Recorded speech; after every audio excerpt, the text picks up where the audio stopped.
আসসালামু আলাইকুম সবাইকে। জোর করে ভালোবাসা গল্পের 18 নম্বর পার্ট। তো বেশি কথা না বলে চলুন গল্প শুরু করা যাক।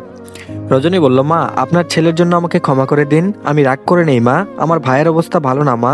আঞ্জুমান রজনীকে জড়িয়ে ধরে বলল, কিছু বলতে হবে না মা, আমি সব জানি, আমি ভুল করেছিলাম মা, তার শাস্তি আমি পেয়েছি।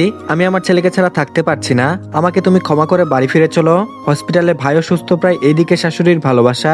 কেমন যেন একটা বড় পাথর নামলো রজনীর বুক থেকে। হসপিটালে বাবুর জ্ঞান ফেরার পর সবার আগে প্রান্তিক কথা বলেছে, সবাইকে বাইরে পাঠিয়ে বাবুর হাত ধরে বলেছে, বাবু আমি তোর গায়ে কেন হাত তুলেছি সেটা জানলে তোর বেঁচে থাকার ইচ্ছা হবে না। রোমিওর সাথে মিলেমিশে যে মেয়েকে নিয়ে নোংরা কথা বলেছিলি, সেই মেয়ে আর কেউ না, তোর বোন। আশা করি এই ঘটনার পর আর কোনোদিন কোনো মেয়েকে নিয়ে এমন বাজে মন্তব্য করবি না। আমি তোকে মেরেছি এটা জানলে তোর বোন আমাকে যেটুকু ঘৃণা করবে, তার চেয়ে 1000 গুণ বেশি ঘৃণা করবে যখন জানবে তুই নোংরা কথা বলেছিস। তাই আমি চাইছি অতীত অতীতেই থাকুক, আমরা সব ভুলে একসাথে পথ চলি। রোমিওর সঙ্গ ছেড়ে দে। প্রান্তিকের কথায় বাবু সেদিন থেকে নরম হয়ে গিয়েছে। সেই যে নরম হয়েছে, আর কখনো মাথা তুলে কথা বলেনি, অনুতপ্ত সবকিছুতে, সবসময় বাড়িতে থাকে, মা বাবার কথার বিরুদ্ধে যায় না। সেই খারাপ ছেলেটা কেমন চোখের পলকে ভালো হয়ে গেল। সময় এগিয়ে গেল আরো 1 মাস। বাড়িতে প্রিয়তার বিয়ে নিয়ে কথা হচ্ছে। শ্রাবণ আর প্রিয়তার ভালোবাসা প্রণয়ের মাঝে এলো বিরাট এক বাধা। প্রিয়তার তীব্র মন খারাপ, আকাশের জমা গুমট মেঘের মতো তার মনেও মন খারাপের মেঘ বাসা বেঁধেছে। সকাল থেকে কিছুই খায়নি সে, সারাদিন কান্নাকাটি করে চোখ ফুলিয়ে ফেলেছে, রক্ত জবার মতো চোখ লাল হয়ে গিয়েছে। পৃথিবীর কিছুই ভালো লাগছে না, চারিদিকে বিষণ্ণতা, বিছানায় উপর হয়ে কেঁদেই যাচ্ছে। প্রিয় মানুষ হারানোর সিগন্যাল পেয়ে গিয়েছে আজ সকালে তার বাবা তার ভাই একজন ইঞ্জিনিয়ারের সাথে বিয়ে করেছে, ছেলে বিদেশে সেটেল, বিয়ে করে প্রিয়তাকে বিদেশে নিয়ে যাবে। সুখ আর প্রাচুর্যের অভাব নাই সেখানে, কিন্তু প্রিয়তার সুখ বলতে শ্রাবণকে বোঝে। প্রিয় মানুষকে পাশে পাবার চেয়ে বড় সুখ পৃথিবীতে নেই, প্রিয় মানুষের থেকে বড় সম্পদ মূল্যবান জিনিসও ওই পৃথিবীতে নেই। সকাল গড়িয়ে দুপুর, দুপুর গড়িয়ে বিকাল অতিক্রম হয়ে গিয়েছে। রজনী বিকালে খাবার নিয়ে প্রিয়তার রুমে প্রবেশ করলো। প্রিয়তার রুমে ঢুকে দরজা লক করে দিল। টি টেবিলের উপর খাবার রেখে প্রিয়তার কাঁধে হাত রাখলো। প্রিয়তা অশ্রুসিক্ত চোখে রজনীর দিকে ফিরে তাকালো। রজনীকে দেখে তার আরো কান্না পাচ্ছে। রজনীর দিকে তাকিয়ে জোরে জোরে কেঁদে দিল। রজনী প্রিয়তার হাত ধরে টেনে বলল, ওট আগে, এইভাবে কেউ কাঁদে? দেখতে এসেছিল শুধু, বিয়ে তো আর হয়ে যায়নি, এইভাবে ভেঙে পড়ে কেউ? প্রিয়তা উঠেই রজনীকে জড়িয়ে ধরে বলল, পৃথিবীর কেউ বুঝলো না আমার ভেতরের যন্ত্রণা, সবাই শুধু সান্ত্বনা দিবে, কেউ শান্তি দিয়ে দুঃখ মুছে দিবে না, আমার পরিস্থিতি কেউ বুঝবে না। রজনী বলল, আমরা কেউ অন্যর পরিস্থিতির ভাগ নিতে পারি না প্রিয়তা, কেবল উপলব্ধি করতে পারছি মাত্র। প্রিয়তা বলল, আমি শ্রাবণকে ছাড়া বাঁচবো না রজনী, আমার রক্তের সাথে যেন ও মিশে গিয়েছে, আমার সাথে হাজারো স্মৃতি শ্রাবণের। তুই প্লিজ ভাইয়াকে বল, একমাত্র তুই আছিস যে পারবে ভাইয়াকে রাজি করাতে। রজনী বলল, তার আগে খাবার খেতে হবে, খাবার খেয়ে বাইরে যেতে হবে, আমি একদম তোকে হাসি খুশি দেখতে চাই। প্রিয়তা বলল, তুই ভাইয়াকে বলবি তো? রজনী বলল, তোর ভাইয়া একজন বিচক্ষণ মানুষ, নিজের বোনের জন্য এই পৃথিবীর সব থেকে সেরা জিনিসটাই দিবে। প্রিয়তা বলল, ভাইয়ার ধারণা ইঞ্জিনিয়ারই উত্তম পাত্র, কিন্তু ভাইয়া তো জানে না সবসময় ফ্যামিলির পছন্দ সঠিক হয় না, শ্রাবণী আমার জন্য সঠিক পাত্র। রজনী বলল, দেখ প্রিয়তা, আমি তোর ভাইয়াকে দেখতে পারতাম না, এই পৃথিবীতে সব থেকে খারাপ মানুষ বলে জানতাম, কিন্তু এখন আমার চোখে ওই মানুষটাই এখন পৃথিবীর সবচেয়ে ভালো মানুষ। শুধু নিজের উপর রাগ হয়, কেন মানুষটাকে আমি অপমান করেছিলাম, কেন খারাপ ভেবেছিলাম। আমার বাবা মায়ের সিদ্ধান্ত সঠিক ছিল, সেটা এখন বুঝতে পারি। আসলে আমরা যখন কাউকে দেখতে পারি না, তার হাজারটা ভালো কাজও চোখে পড়ে না, কোনো অনুভূতিও কাজ করে না। আর যখন কাউকে ভালোবাসি, তার প্রতিটা খারাপ কাজকেই পজিটিভ ভাবে নেই, কারণ সেই মানুষটার প্রতি আমাদের অনুভূতি পজিটিভ থাকে, তার কোনো ভুল আমাদের চোখে পড়ে না, চোখ থাকতেও অন্ধ হয়ে যায় আমরা। কিছু সময় পরিবারের সিদ্ধান্ত সঠিক হয়, আবার ভুলও হয়, আবার কিছু সময় নিজের সিদ্ধান্ত সঠিক হয়, আবার ভুলও হয়। আসলে কি বলতো, সব ভাগ্য, ভাগ্য বলে কিছু আছে প্রিয়তা। প্রিয়তা বলল, আমার শ্রাবণকে আমার জন্য সঠিক নয় প্রিয়তা, যদি সঠিক নাও হয়, আমি ওই ভুলে ভরা মানুষের সাথে জীবন কাটানোর জন্য প্রস্তুত।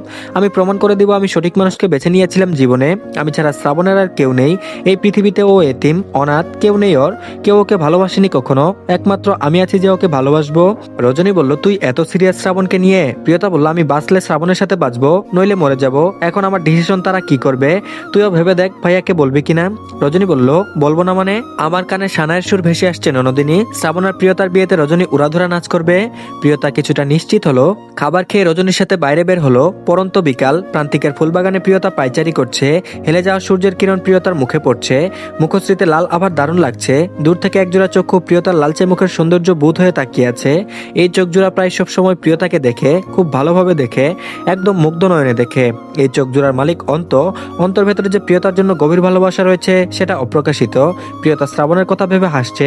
নিশ্চয়ই ভাইয়া এলে রজনী শ্রাবণের কথা বলবে আর ভাইয়া সব মেনে নিবে। এসব ভাবতে ভাবতে প্রিয়তার পায়ে একটা গোলাপের কাঁটা ফুটলো। প্রিয়তা আহ শব্দ করে উঠলো, চোখ মুখে ব্যথার ছাপ স্পষ্ট। অন্ত দূর থেকে ছুটে এলো, ছুটে এসে প্রিয়তার সামনে বসে পড়লো। প্রিয়তার পা হাত দিয়ে ধরে ফেললো। প্রিয়তা অন্তকে দেখে বেশ অবাক হয়ে বলল, আপনি? অন্ত বলল, প্রিয়তমার পায়ে কাঁটা, প্রিয়তমকে ছুটে আসবে না? প্রিয়তা বলল, পা ছাড়ুন, আমার প্রিয়তম ঠিকই চলে আসবে, আমি ফোন দিচ্ছি শ্রাবণকে। অন্ত বলল, তোমার ফোন পেয়ে আস্তে আস্তে পা জখম হয়ে যাবে প্রিয়তা।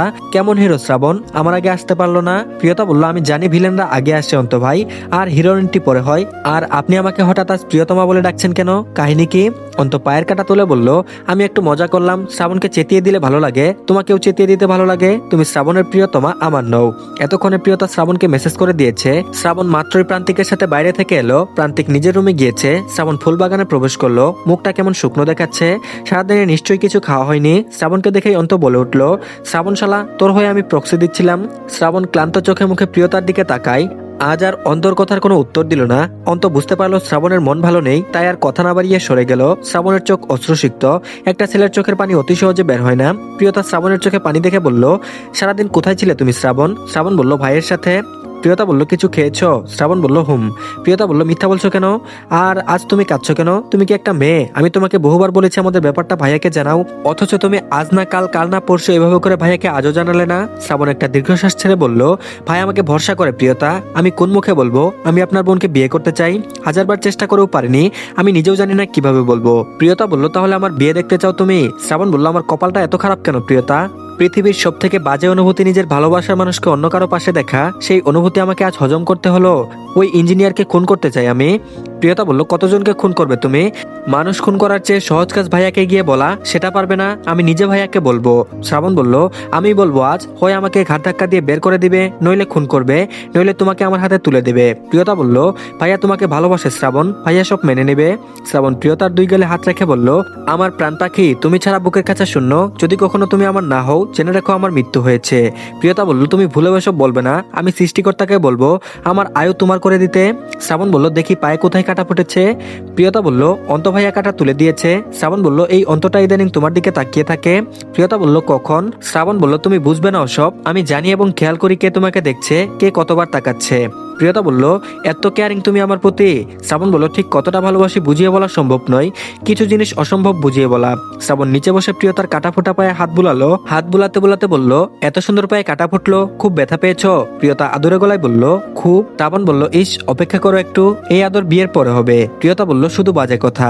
আর এদিকে প্রান্তিক বসে বসে সিগারেট টানছে। রজনী রুমে ভয়ে পায়চারি করছে, প্রিয়তার ব্যাপারে কথা বলবে, কিন্তু শুরু করার সাহস পাচ্ছে না। প্রান্তিকের বিচক্ষণ চোখ রজনীর অস্থিরতা দেখেও কিছু বলছে না। রজনী কতক্ষণ পায়চারি করতে পারে সেই অপেক্ষায় আছে। এর মাঝে প্রান্তিকের ফোনে কয়েকটা ছবি পাঠালো কেউ। ছবিগুলো দেখে প্রান্তিক অবাক হয়ে ছবিগুলো জুম করলো। শ্রাবণ আর প্রিয়তার কিছু ছবি। প্রান্তিক ফোনটা বিছানার উপর ছুঁড়ে ফেলে সিগারেট দ্রুত টানছে। প্রান্তিকের ভেতর কি চলছে তা বোঝার ক্ষমতা কারণেই। রজনী পায়চারি করতে করতে হাঁপিয়ে উঠে বলল, মানুষজন বিয়ে করে কি জন্য? প্রান্তিক ভ্রু উঁচিয়ে রজনীর দিকে তাকিয়ে বলল, হোয়াট ডু ইউ মিন রজনীগন্ধা? রজনী বলল, মানুষ বিয়ে করে কি জন্য সেটা জানতে চাইছি। প্রান্তিক বলল, এতদিন বুঝতে পারোনি নাকি আবারও বুঝাবো? রজনী বলল, কথা নেগেটিভ দিকে নিবেন না মোটেও, আপনার মনে কি আছে সত্য করে বলুন। প্রান্তিক বলল, তুমি আছো আর কি থাকবে? রজনী বলল, যে হৃদয়ে সিগারেটের পোড়া গন্ধ, সে হৃদয়ে আমি নই, আপনার হৃদয়ে শুধু আছে সিগারেট, সেখানে ফুল থাকবে কিভাবে? প্রান্তিক বলল, এত রেগে আছো কেন? আমি কি সিগারেট খেয়ে কখনো তোমাকে কিস করেছি? ব্রাশ করে তবেই তো কিস করি। রজনী বলল, আজ থেকে আপনি সিগারেট খেলে আমিও খাবো, আমিও রাস্তাঘাটে সিগারেট খাবো আর ধোয়া উড়াবো। প্রান্তিক বলল, শুধু সিগারেট, বিয়ার খাবে না? রজনী বলল, সে আবার কি? প্রান্তিক বলল, মদ। রজনী বলল, আপনি এসবও খান? প্রান্তিক বলল, হুঁ, তুমি খাবে না? রজনী বলল, নিশ্চয়ই খাবো, আপনি যা খাবেন আমিও তাই খাবো। প্রান্তিক বলল, তাই? রজনী বলল, হ্যাঁ। প্রান্তিক রজনীর দিকে সিগারেট এগিয়ে দিয়ে বলল, নাও টান দাও। রজনী প্রান্তিকের হাত থেকে সিগারেট নেওয়ার জন্য হাত বাড়াতেই প্রান্তিক রজনীর হাত ধরে টান দিয়ে কোলের উপর বসালো। হাতের সিগারেট ফেলে দিয়ে রজনীর ওষ্ঠে গভীর চুম্বন দিয়ে বলল, সিগারেট খেতে চাইছো না? খাওয়ালাম। সিগারেট খেলে যে ফ্লেভার পেতে, সেই ফ্লেভারের চুমু দিলাম রজনীগন্ধা। এখন থেকে এভাবে রোজ সিগারেট খাওয়াবো তোমায়, রাস্তায় দাঁড়িয়ে খাবে না। রজনী বলল, আপনি তো জঘন্য, সবসময় এমন করে জিতে যান।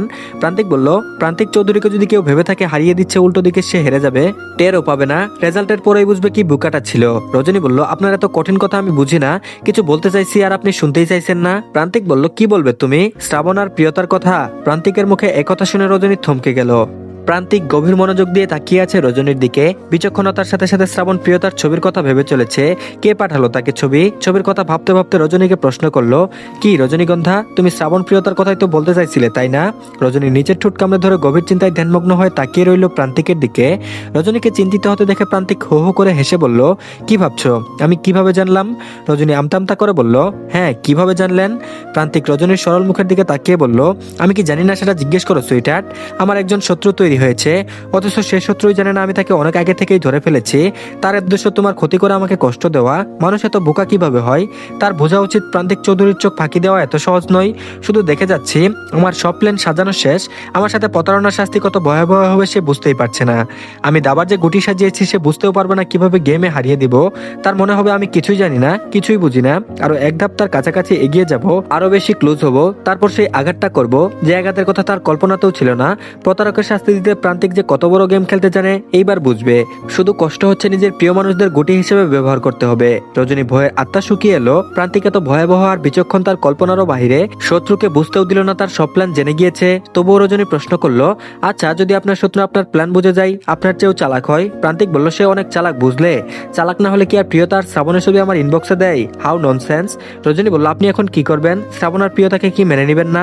প্রান্তিক বলল, শ্রাবণ এত বোকা কেন? আমি ওর চোখ দেখে অনেক আগেই বুঝে গিয়েছিলাম ওর চোখে কি আছে।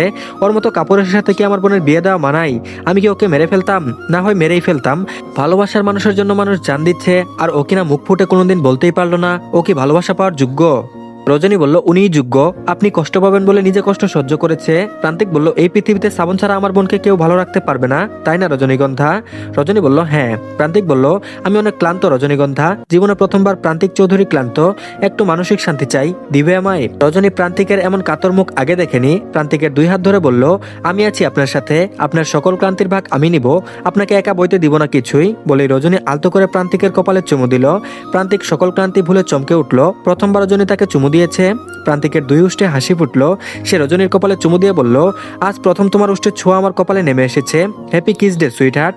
রজনী লজ্জা পেল। প্রান্তিক মুগ্ধ হয়ে তাকিয়ে আছে রজনীর দিকে। ভালোবাসার মানুষ পাশে থাকলে বোধহয় সব ক্লান্তি দূর হয়ে যায়, সব দুঃখ বিলীন হয়ে যায়। তো ধন্যবাদ সবাইকে। এই পার্টটি এই পর্যন্তই, পরবর্তী পার্টও দিয়ে দেওয়া হয়েছে। তো সবাই অবশ্যই চ্যানেলটিকে সাবস্ক্রাইব করে দিন, আর সবাই ভিডিওতে একটা লাইক দিয়ে দিন। ধন্যবাদ।